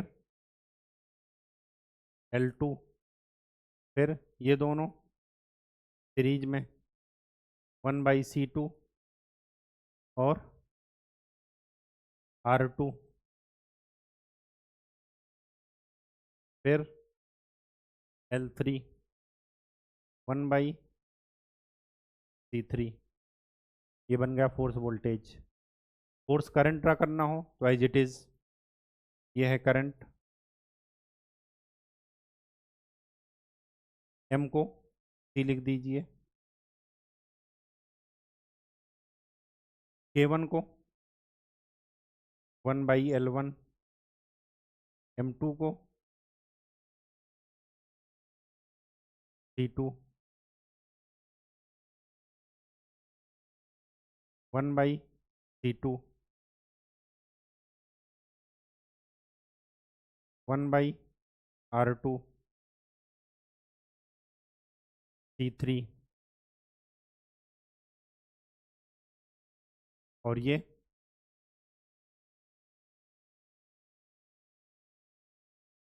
L2 है 1/ बन गया क्या, फोर्स करंट। ठीक है, चलिए इसका बताइए, इसमें क्या करेंगे। डायरेक्ट अगर इक्वेशन लिखना होगा तो मैं क्या लिखूंगा, x1 किससे कनेक्टेड है, M1 से, तो ये मैं लिखूंगा M1 s स्क्वायर, और तो कोई कनेक्टेड है नहीं। अच्छा B1 भी है, BS, ये है x1s minus B x2s is equal to, इसका लाप्लास क्या हो जाएगा, A omega sine s square plus omega square. Equation first. Second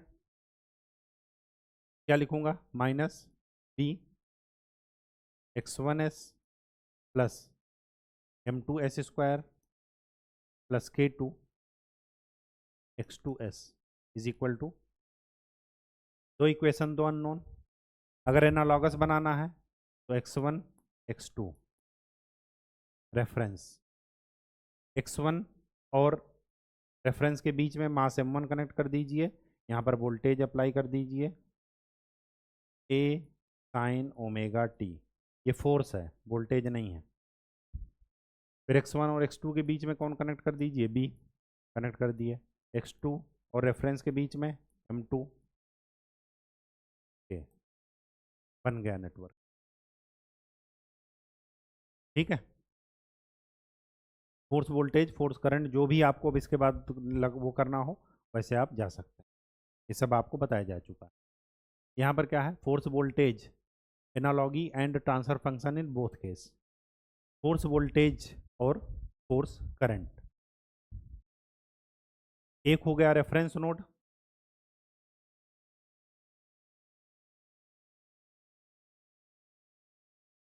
force voltage पहले देख रहे हैं।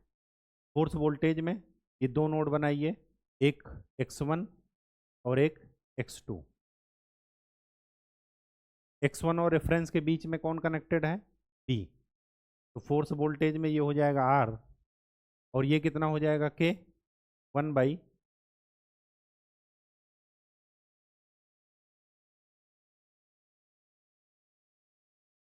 ये आपका इलेक्ट्रिकल नेटवर्क बन गया।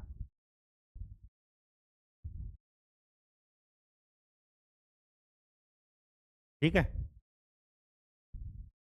अब ट्रांसफर फंक्शन निकाल लीजिए। अगर मैं इसको E1 मानूं, इसको E2 मानूं, तो E2/E2S/E1S, ये निकाल लीजिए।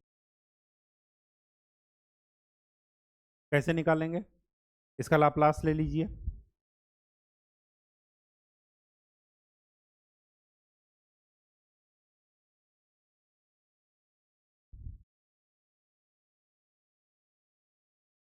इसका लाप्लास क्या हो जाएगा, C का लाप्लास होता है 1/CS। C का लाप्लास क्या होता है, 1/CS। तो ये कितना हो जाएगा, 1/CS, ये R।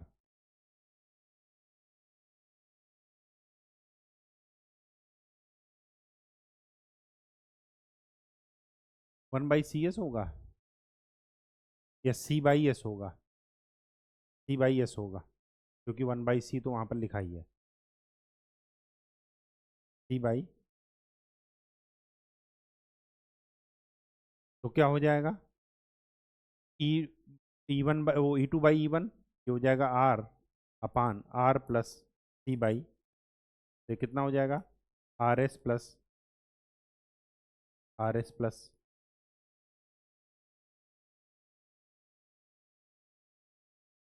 यहाँ पर ज़रा देखिए, यहाँ पर अगर मुझे लिखना होगा तो मैं x1 पर क्या लिखूँगा, BS plus K x1S minus K x2S is equal to 0। तो x2S/x1S क्या मिलेगा, BS plus K divided by K, x2/x1।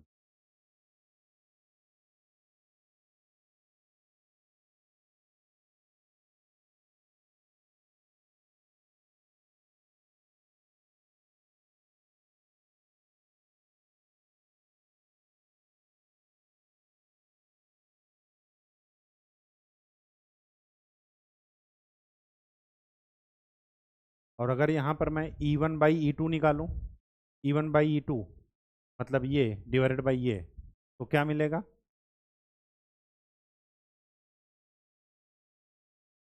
C/S, C/S plus R, तो क्या मिला, ये निकलेगा ना।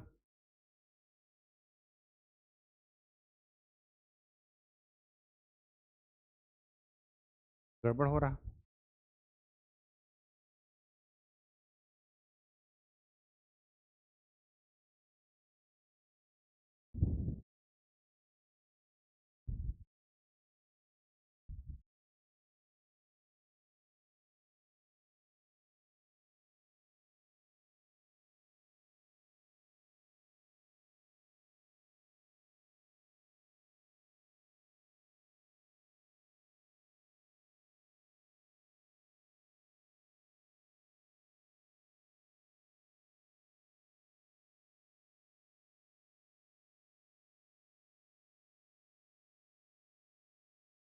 कुछ गड़बड़ हो रहा क्या?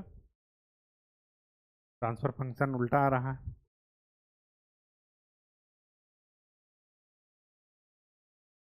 x2 by x1।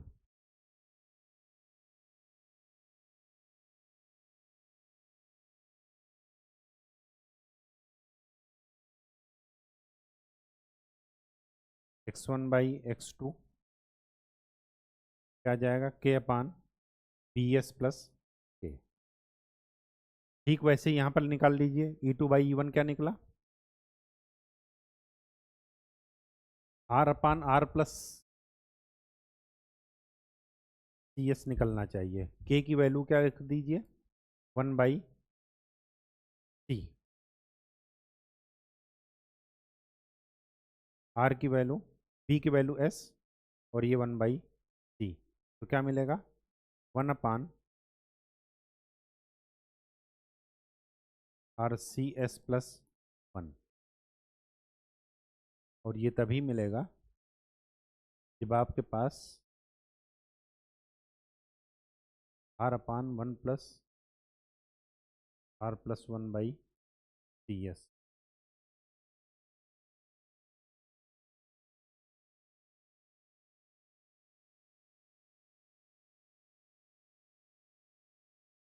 ठीक है, इसको देखिएगा, फिर आगे देखते हैं क्या करना है। चलिए, सिमिलरली यहाँ पर फोर्स वोल्टेज और ट्रांसफर फंक्शन,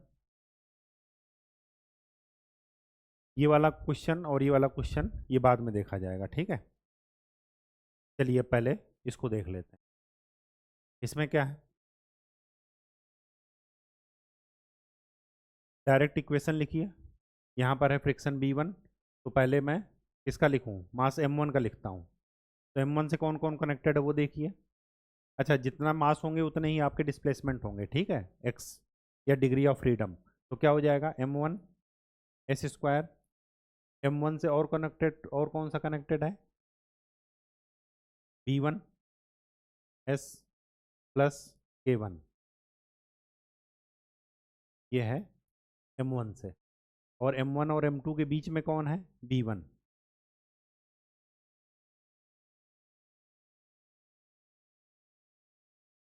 तो ये क्या मिला? Applied force Fs, equation first.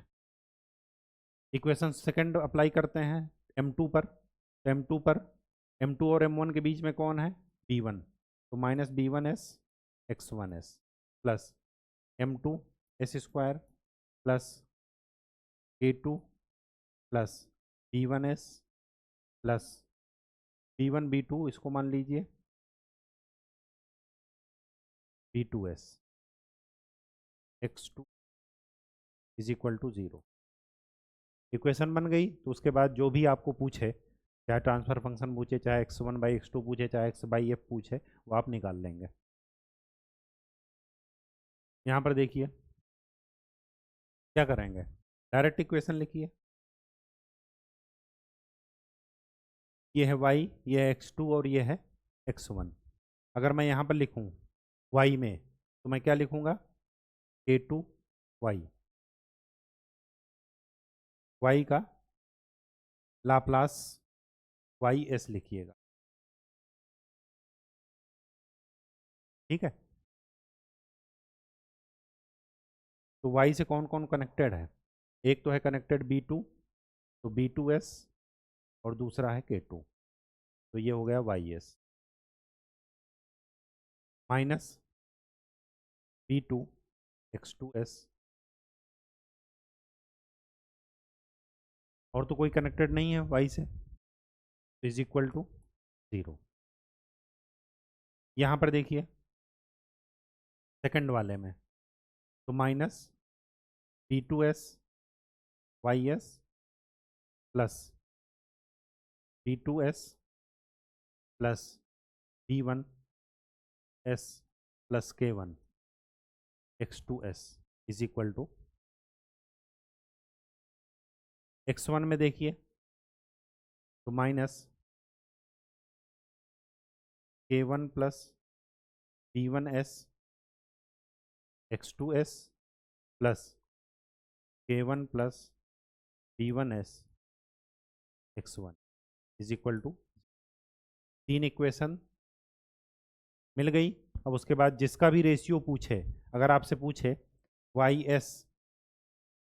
X one तो आप निकाल लीजिए अरेंज करके इक्वेशन, अरेंज कर लीजिएगा, ठीक है। आपको इक्वेशन अगर बनाना आ गया तो अरेंजमेंट हो सकता है। चलिए यहाँ पर कितने डिस्प्लेसमेंट हैं, 2, और 2 ही मास हैं, तो डायरेक्ट इक्वेशन लिखता हूँ। m1 का मैं लिखूंगा, इस x1 का लिखूंगा तो मैं क्या लिखूंगा, m1 S square plus k1 plus b1s plus b3s plus k2 x1s, ठीक हो गया। 1 2 3 4 5, 3 2 5 टर्म, हाँ ठीक है। Minus b3s plus k2 x2s, कोई एक्सटर्नल फोर्स नहीं है, एफ वगैरह 0, ठीक। अब सेकंड पर अप्लाई करता हूँ, सेकंड पर अप्लाई करूँगा तो क्या लिखूँगा, m2, पहले x1 को लिख लीजिए तो minus b3s plus k2 x1s plus m2 S square plus k3 plus b2s plus b3s plus k2 x2s equal to 5 term हो गए, 1 2 3 4 5, 2 इक्वेशन बन गई। अब आपको जो भी निकालना हो निकाल सकते। चलिए यहाँ पर देखिए, 3 मास हैं और 3 डिग्री ऑफ फ्रीडम है, x1 x2 x3। डायरेक्ट हम मैं इक्वेशन लिख रहा हूँ, जो भी कनेक्टेड होगा x1 से वो सारा एक साथ, फिर 1 और 2, फिर 1 और 3 जो कॉमन होगा वो देख लेते हैं। तो x1 का मैं लिख रहा हूँ तो मैं क्या लिखूँगा, m1 S square plus k1 plus b3s plus b1s plus k2, हो गए 4। एक यहाँ का, एक यहाँ का 2, एक 3, एक 4, एक 5, 5 टर्म होने चाहिए, 5 टर्म है x1s। माइनस 1 और 2 के बीच में क्या कॉमन है, 1 और 2 के बीच में कॉमन है k2, हाँ जी k2 x2, फिर 1 और 3 के बीच में क्या कॉमन है, b3, b3s x3s, आगे कुछ नहीं है। m1 में तो कोई फोर्स लगा नहीं है तो 0 कर दीजिए। सेकंड में लिखिए m2 में, तो m2 एस स्क्वायर प्लस, हाँ पहले x1 का लिखते हैं, मतलब 2 और 1 के बीच में, तो माइनस k2 x1s, 1 और 2 के बीच में और कोई नहीं है। चलिए अब 2 का लिखिए,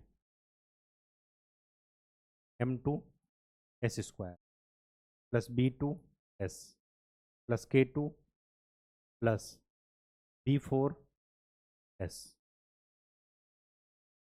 ठीक। 4 टर्म यहाँ पर आ जाएंगे, 1 2 3 4, इज इक्वल टू, यहाँ पर फोर्स अप्लाइड है Fs, इक्वेशन 2, ये इक्वेशन 1 थी।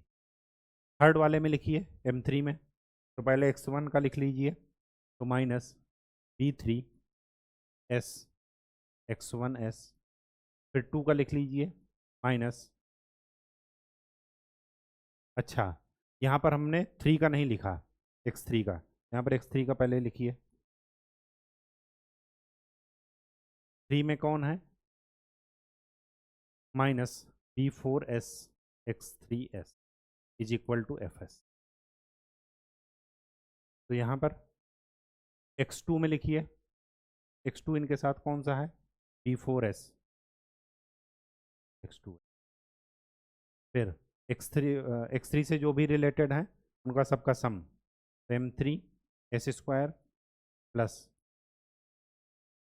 b3s और plus b4s x3s, is equal to 0। Equation हो गया, 3 इक्वेशन बन गए। इक्वेशन लिखना आ गया, उसके बाद जो भी कहे वो आप अरेंज करके निकाल लीजिए, अरेंजमेंट ही करना है खाली। चलिए, ये बहुत ही इंपॉर्टेंट है। यहाँ पर वैल्यू दे दी गई है, बस इतना करना है। चलिए, 2 मास है यहाँ पर M1 M2, मैं उनका लिखता हूँ। M1 का मैं लिखता हूँ, तो मैं क्या लिखूँगा? M1 S square plus M1 और M2 के बीच में है B1, तो B1S। M1 और M2 के बीच में है B2, तो B2S प्लस ये हैं K प्लस B1 B2, इसको मान लेते हैं B3, B3S। ये किसका है? X1 का, ठीक, माइनस X2 जो 1 और 2 से रिलेट कर रहा हूँ, तो वो हो जाएगा B1S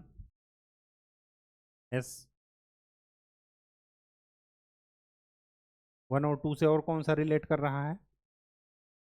B2S plus K plus B3S, ये है X2 से रिलेट।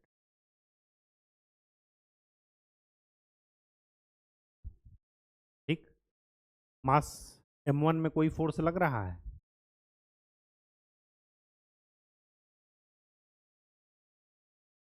यहाँ पर फोर्स कौन सा मानेंगे? फोर्स मान लीजिए ये है Fs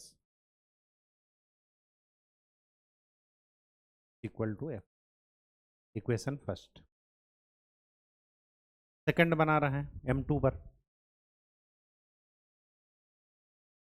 सेकंड इक्वेशन बनाइए, तो क्या हो जाएगा? पहले X1 का बना लेते हैं। X1 कहाँ से आ जाएगा? एक तो आ जाएगा B1S, दूसरा आ जाएगा B2S plus K plus B3S। X1S plus M2 के साथ कौन है? M2S square plus K plus B3S plus B1S plus B2S plus B4S X2S is equal to M1 M2 M3 B1 B4 B2 सब दिया है आपको, वैल्यू पुट कर दीजिए, तो क्या मिलेगा? S square plus 2S plus 3S plus 1 X1S minus 2S 3S 3S plus 1 X2 is equal to FS। यहाँ पर देखिए सेकंड इक्वेशन में 2S 3S 3S plus 1 X1S plus S square plus 4S plus 1 2 3 4 is equal to 0। यह है X2S। हमें X2S by FX निकाल, तो X1X यहाँ से निकाल लीजिए, वो क्या मिला? S square plus 4S plus 1 divided by 3S plus 1 X2। ये X2S की X1 की वैल्यू वहाँ पर पुट कर दीजिए, तो आपको क्या मिलेगा? वैल्यू पुट कीजिए, तो S square plus 3S plus 1 into S square plus 4S plus 1 divided by 3S plus 1 minus 3S plus 1 X2S equal to FS। तो क्या मिला? X2S बाई FS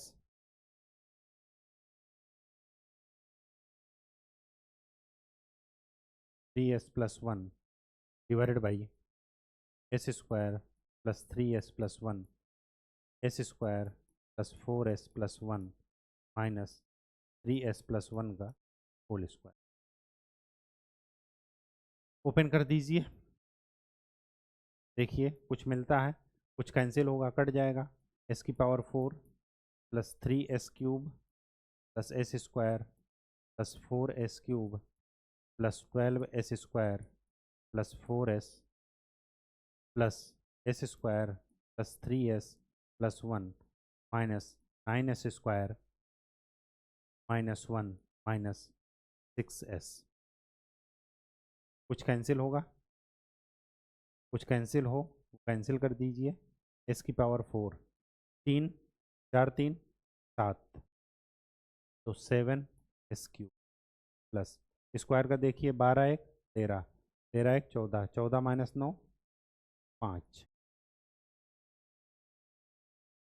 एस देखिए 4 3 7 7 माइनस 6 1 और ये 1 और 1 कैंसिल। तो ये आपका ठीक है। नेक्स्ट, ये बहुत ही आसान है, डायरेक्ट लिख दीजिए। अगर मैं फर्स्ट का अप्लाई करता हूँ तो यहाँ पर क्या लिखूँगा, J1 S square plus D1s plus K theta 1s minus K theta 2s is equal to T या टी एस।